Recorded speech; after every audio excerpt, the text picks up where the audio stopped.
So for the rest of this demo, what I'd like to do is break off these three portions off of this piece of scrap wood, and I'd like to show you the relative strengths. Now, this one here was the one that we just did with just the pin, so there's no glue involved here at all. This one here was glued and then pinned in place with the clamp then removed, so it's for a much faster assembly. And this one here is just plain clamped and glued and left until the glue's dried. And these were all done yesterday, so the glue has been nice and set, so we'll see how they fare. I'm going to do the one that's the pin only first, because I'm expecting that one to be the weakest since there's absolutely no glue assist on it. So you can see that that's actually it goes and it even cracked through the wood. The tenon itself came out pretty much unscathed in there. Now I got a little bit of a ding on it, but you can see that what happened was that the metal pin got sheared as it came loose. So one down. It took a couple good hits, but certainly it would have been strong enough for assembly. Now we're going to try cracking off the one that's glued and pinned.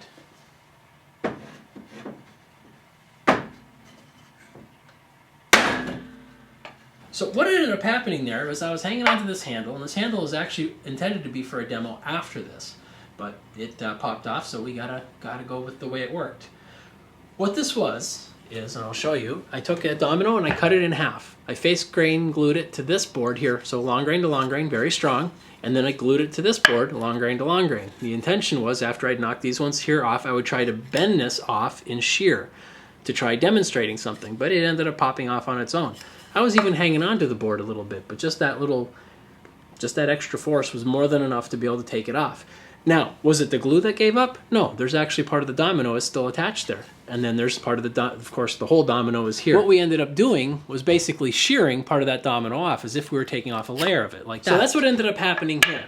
Now, why is that important and why did I want to put this in this demo? If you remember back to the board where I showed you these dominoes in existing mortises, this being one board up here and one board down here, what that was demonstrating is this domino here is pretty much all free.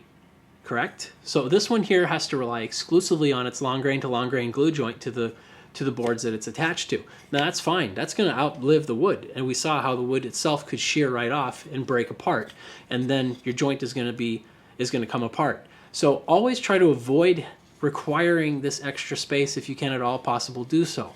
Prefer these ones here where it's exact to exact. And if you do need one that has a little bit of extra leeway for alignment or some issue like that, see if you can reinforce it with a pin, if at all possible, so that, or a pin or two to keep it from rotating. But even then, that's not going to add a lot more to it.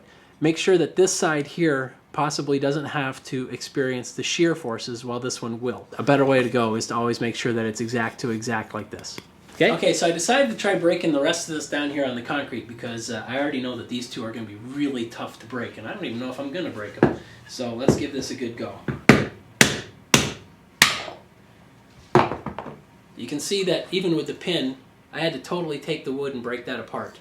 Now in this case here, you'll see that a healthy chunk of the domino came along with it because that was glued in to the mortise, and that's still in there. So we did break apart, we did take this off along with a lot of the wood here from the glue joint, but overall the pins added a little bit of strength. Now we'll go for the last one.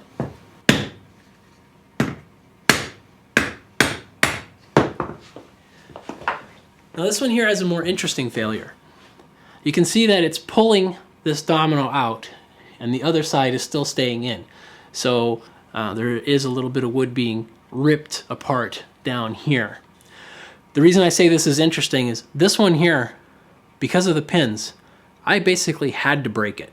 That was the only way to escape. I couldn't bend the pins that were in there. I mean, obviously they're acting like a pin.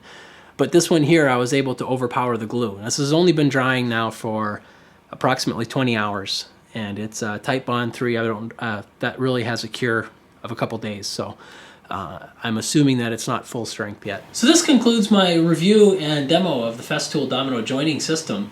Hopefully you picked up a couple tips along the way, or at least can decide whether or not it's something that's for you.